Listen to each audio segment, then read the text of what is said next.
ধরো ভাড়া। এটা কি দিলেন মামা? ভাড়া তো 50 টাকা। কি এর 50 টাকা বেটা? তুই ঠিকঠাক মতন জায়গা এটা চিনস না, তুই এতন 50 টাকা। ঢাকা শহরে যারা জায়গা যেমন চিনে দেয় হের করে বেটা 50 টাকা করে দেওয়ান লাগে। তোর যে জায়গাটা চিনেছি এটার জন্য তো তোর আমাকে 50 টাকা দেওয়া দরকার। তোরে তো আমি 10 টাকা দিছি, উল্টা আরো তোর তো না আর বেটা 40 টাকা হামু হিসাবে। 10 টাকা দিছি ঠিক আছে নি হিসাবে, আয় আরো তোর 40 টাকা হাই। 40 টাকা দেওয়ান লাগতো না, এখন তুই চা গাই এলেই আর মন বড় যা।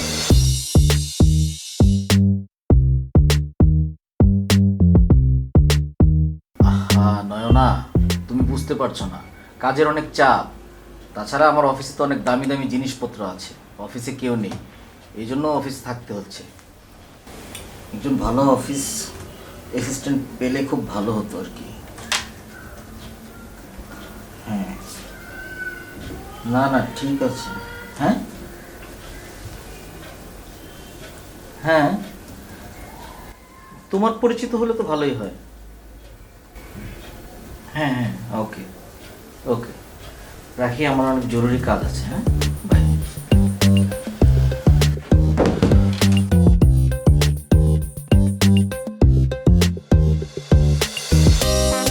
সালাম আলাইকুম।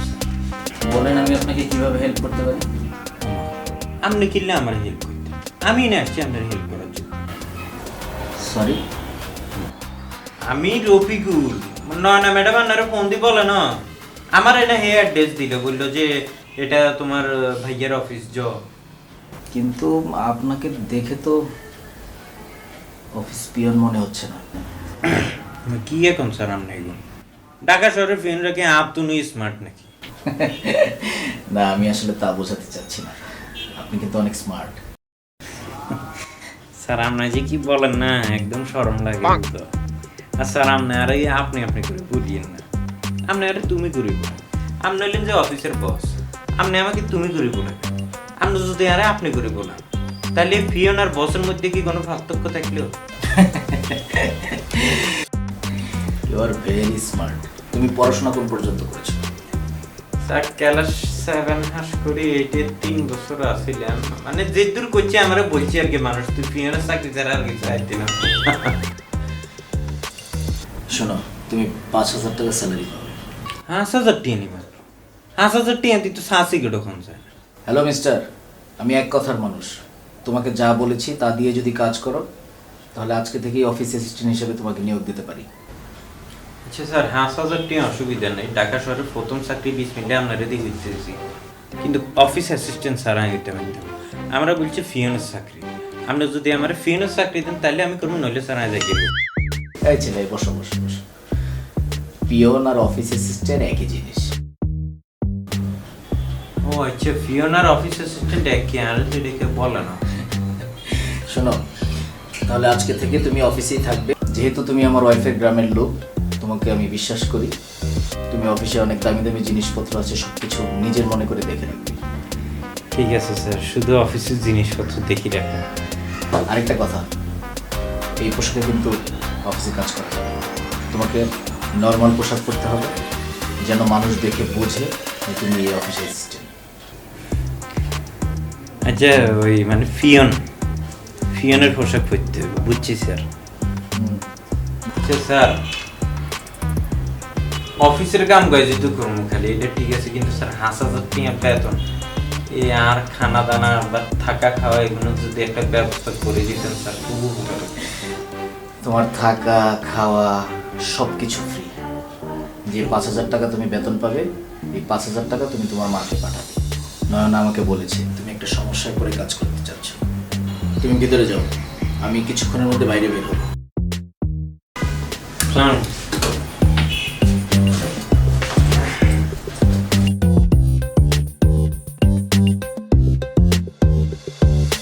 আরে আমাদের তো আমাদের কি কইছিলি?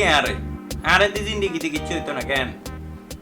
ঢাকা শহরে অফিসের মালিক বেটা আমি, তুই জানোস? অফিসের সার্বক্ষণিক আমার দায়িত্বে থাকে। শালার হুতের কত টিটকারি মারছিলি, আমি কিচ্ছু করতে পারতাম না। শুন, কোনো সময় যদি ঢাকা শহর আইয়স আর অফিসে আইস, তোর 1 কাপ কফি খাবামু, নিজ হাতে বানাই।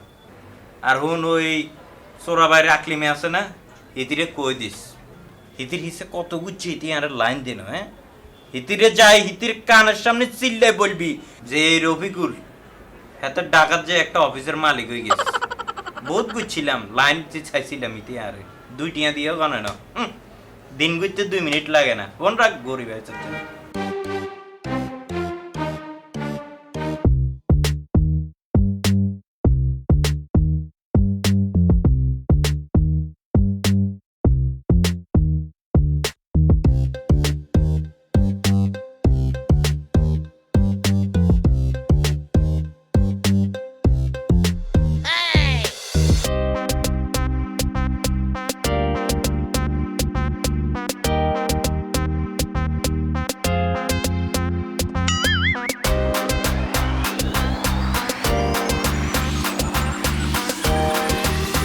এটা কি ড্রেস? স্যার ওই যে জামা কাপড় ফিনছি আর ফিওনের ড্রেস আগে ওই গ্রামে প্রাইমারি স্কুলে ফিয়ন তো এগুলোই ফিনতে খালি হাতে ফান খায় ফান খাই না এই আর কি এটা কি প্রাইমারি স্কুল? এটা আমার অফিস। যাও চেঞ্জ করে আসো। তোরে কি করে টাইট করতে হয় সেটা আমার খুব ভালো করে জানা আছে। অপেক্ষা কর, দেখ আমি তোর কি ব্যবস্থা করি।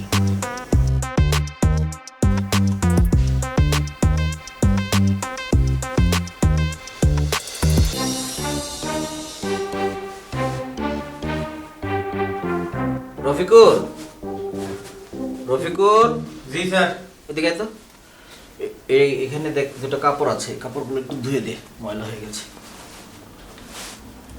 এখন তো স্যার আপনার না জামা কাপড় হ্যাঁ, এগুলো আয় কিনলে দিতেন মানে কি? মানে আমার কাপড় ময়লা হয়েছে বললাম, তুই ধুয়ে দিবি না? স্যার আমি হইলাম আপনার অফিসের ফিয়ন, আপনি আমার অফিস সংক্রান্ত যত কাজ আছে এগুন দেন আর কোনো সমস্যা নেই, কিন্তু আমি আপনার পার্সোনাল কাম করতে পারতাম না। আপনার যদি এতই পার্সোনাল কাম করানোর শখ উঠে আপনার নিজের কাম আপনি নিজে করেন, আর নিজের কাম নিজে করা ভালো স্যার, আরেকজনের বই থাকাটা ঠিক না। কি তুই আমাকে অর্ডার করলি? আচ্ছা, এই অফিসের বস কি তুই না আমি?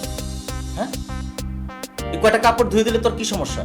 তোকে নয়না আমার কাছে পাঠিয়েছে, আমার শ্বশুর বাড়ির লোক হিসেবে আমি তোকে অনেক আদর করি, তোকে বিশ্বাস করি, আর বিশ্বাস করি বলে আমার এত দামি দামি জিনিসপত্র থাকা সত্ত্বেও এই অফিসে তোকে থাকতে দিই, আর তার প্রতি তোর এই। ঠিক আছে স্যার, তাইলে আর একখান শর্ত আছে।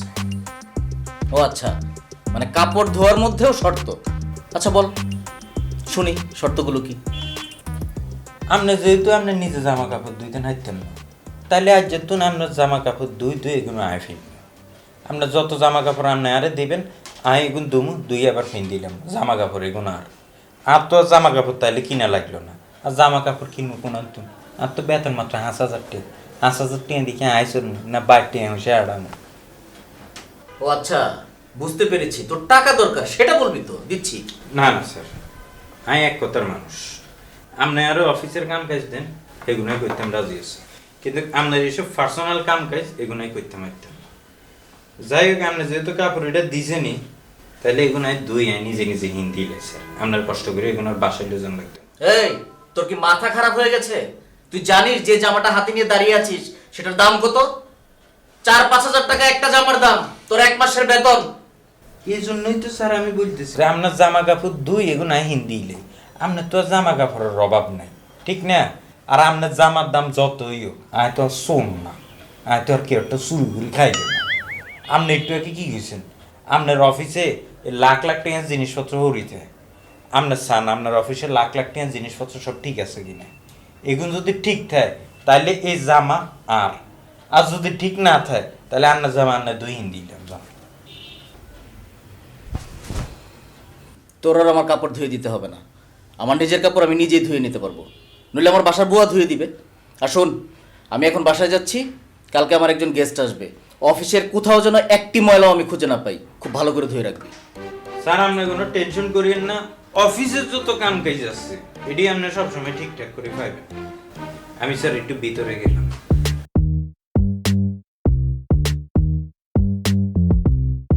তুই আমার শ্বশুর বাড়ির এলাকার লোক, নয়না তোকে পাঠিয়েছে।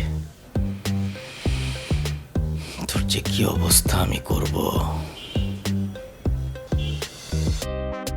স্যার প্রজেক্টটা আজকে দেওয়ার কথা ছিল। এত অস্থির হচ্ছ কেন? ফাইল তো দিবই, তুমি এসছো, ফাইল দিব না?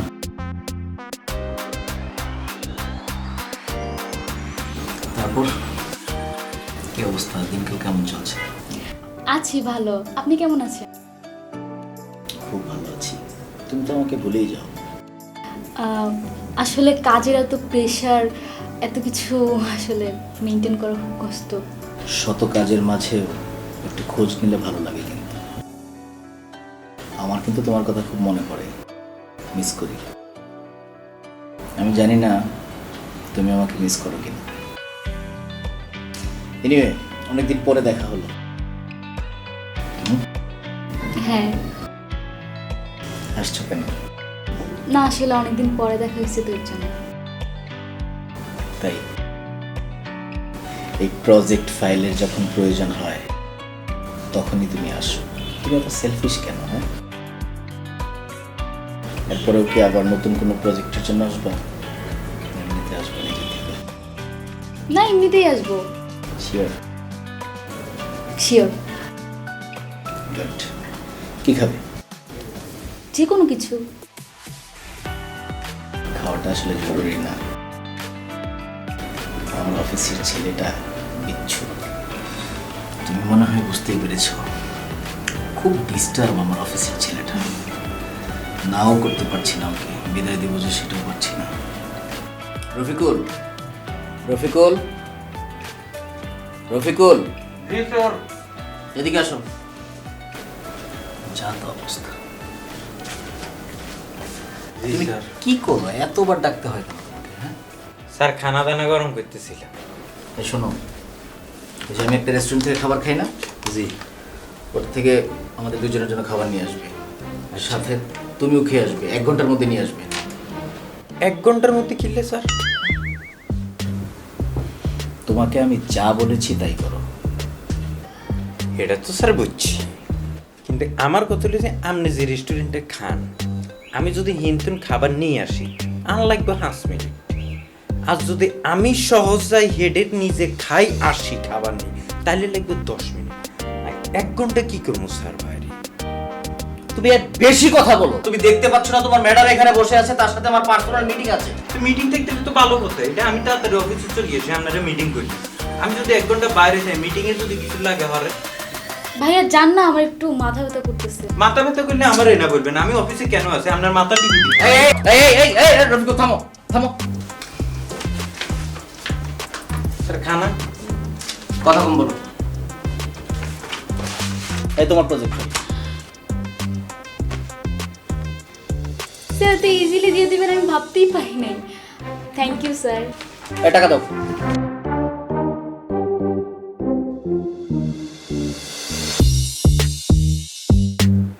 স্যার তাহলে খানা এখন কিনতাম।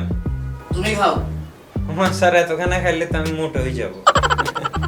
1 ঘন্টা আইসি তো রে।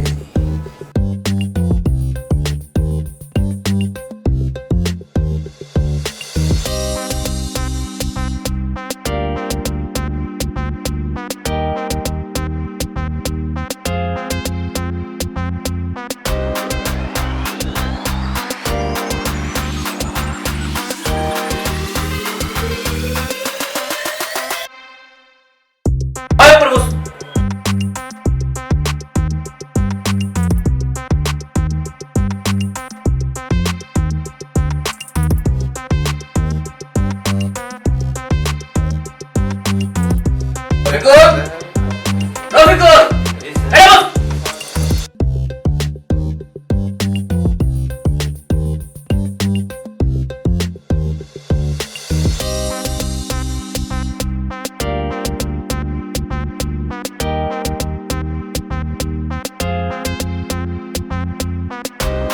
এই রফিকুল, বসে আছে?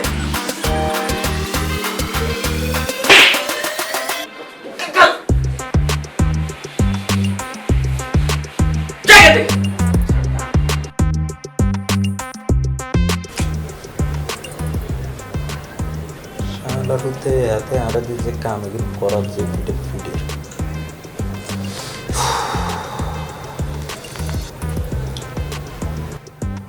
আসসালামু আলাইকুম আফা। ওয়ালাইকুম আসসালাম। কেমন আছো? এই আসি এরই গরিব মানুষের আর থাকা। আর ভালো আছেন নি আপা? শোনো, তোমার স্যার কি করে কি না করে, অফিসে কে আসে কে যায়, কখন কোথায় যায়, কার সাথে কথা বলে, সব কিছু আমাকে বলবা। তোমাকে কেন রাখছি তুমি কিন্তু জানো। জি আপা অবশ্যই, আয় থাকতে আপনি কোনো টেনশনই করিন না। বস কোনায় যায় না যায়, কি খায় না খায়, এ টু জেড এভরিথিং আই আন্নের কম। আর তোমার যখন যা প্রয়োজন আমাকে বলবা। জি আপা, আসসালামু আলাইকুম। এত রেজে কম দি নাই একটা সুযোগ পাবো।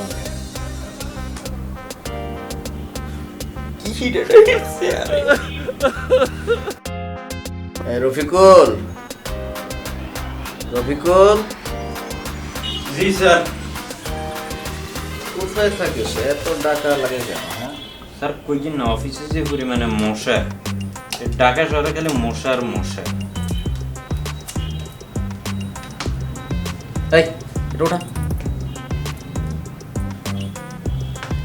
এই যা তোর ম্যাডামের নাম্বারে 200 টাকা ফ্লেক্সি করে দিয়ে। কিন্তু স্যার আর একটা কথা আছে।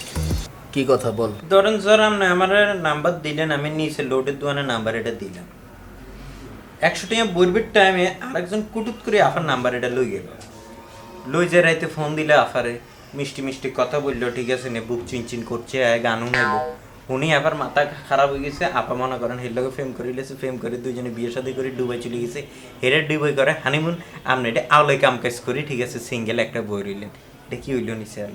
তুই বেশি কথা বলিস। তুই জানিস তোর ম্যাডাম আমাকে কতটুকু ভালোবাসে? কখনো এরকম হবে না। ভালোবাসা যদি একবার ফোন দিই কই অফিসে মাইনেরা গিয়ে 2 ঘন্টা টাইম চান, তখন বুঝা যায়। না মানে তো ইয়ে জানা মোবাইলে টাকা দিয়ে যা। কেন স্যার? এটা তো আপনার সাথে আমার যে চুক্তি অফিসিয়াল, এটার মধ্যে তো হয় না।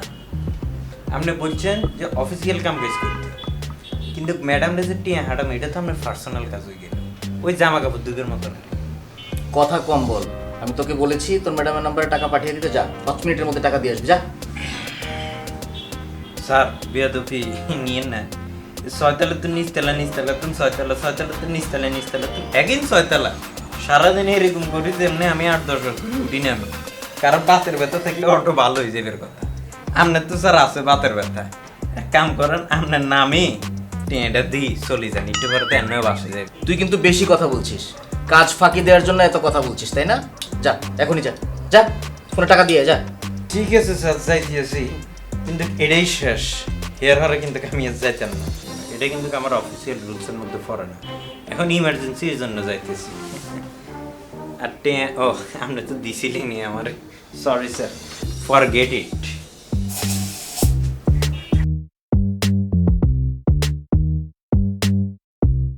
হ্যাঁ মা,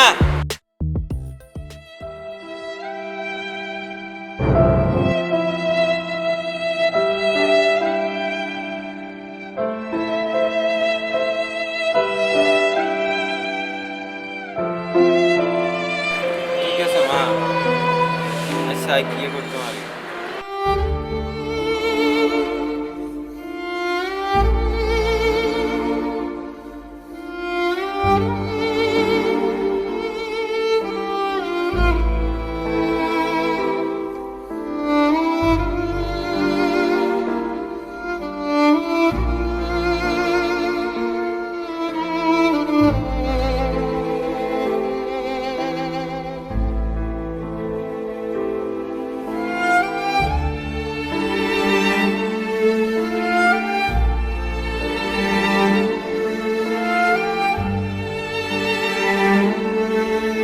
কি হয়েছে?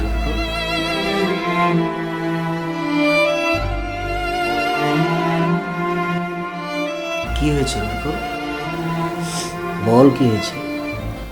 তোকে তো কখনো এত মনমরা হয়ে থাকতে দেখি না, বল। ছোটবেলার তুই স্যার নিজের আব্বারে কোনো সময় দেখি না, আর আম্মা স্যার আর ছোটবেলা তুমি এত পর্যন্ত কষ্ট করেছে আর মানুষ করছে এই রুম নিয়ে হলো হইলাম আর আম্মার অপারেশন করে ফেললে 30,000 টাকা লাগবে কিন্তু আর আমার একটিও দিত না।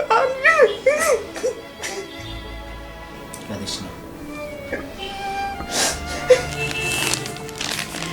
না, এটা ধর ধর। কি স্যার? এখানে 30,000 টাকা আছে। আমি তোর মায়ের ব্যাপারে শুনেছি।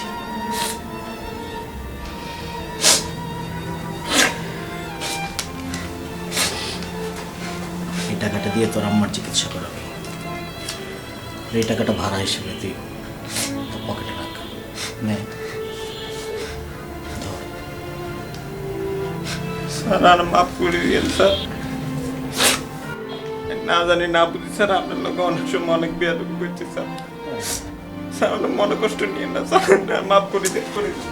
ওঠ ওঠ ওঠ ওঠ ওঠ রফিকুল, পাগলামি করিস না। তুই হয়তো জানিস না আমি অনেক কষ্ট করে বড় হওয়া মানুষ।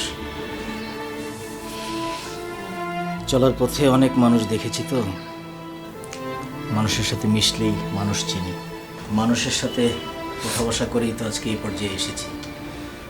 তুই অনেক ভালো ছেলে রে। আমার এই অফিসে কত দামি দামি জিনিসপত্র, অনেক সময় তোকে পরীক্ষা করার জন্য অফিসে টাকা রেখে যেতাম, তুই তা সুন্দর করে গুছিয়ে রাখতি। তুই কখনো ওইগুলোর প্রতি লোভ করিসনি। মানুষ তো কোনো না কোনোভাবে নিজে বড় হওয়ার চিন্তা করে, কিন্তু তোর মধ্যে আমি কখনো পাইনি তুই আমাকে না বলে আমার অফিসের কোনো একটা কিছু নেয়া বা আমার সাথে চালাকি করে তোর কাছে কোনো ফায়দা হাসিলের কোনো উদ্দেশ্য আমি দেখিনি। তুই যে ভালো মানুষ সেটা আমি জানি। কিছুটা দুষ্ট আছিস, চঞ্চলতা আছে, বকা দিয়েছি, কিন্তু তোর জন্য আমার ভিতরে কেন যেন একটা জায়গায় হয়ে গিয়েছে। মন খারাপ করিস না, মায়ের জন্য দোয়া কর। সন্তানের দোয়া আল্লাহ তাআলার কাছে সবসময় কবুল। স্যার আর আমার দোয়া করিয়েন স্যার। সবসময় দোয়া করি, তুই ভালোভাবে যা। আমার দরজা তোর সবসময় খোলা রইল। যখন তোর ইচ্ছা হয়, তোর মায়ের শরীর সুস্থ হলে চলে আসিস। ঠিক আছে।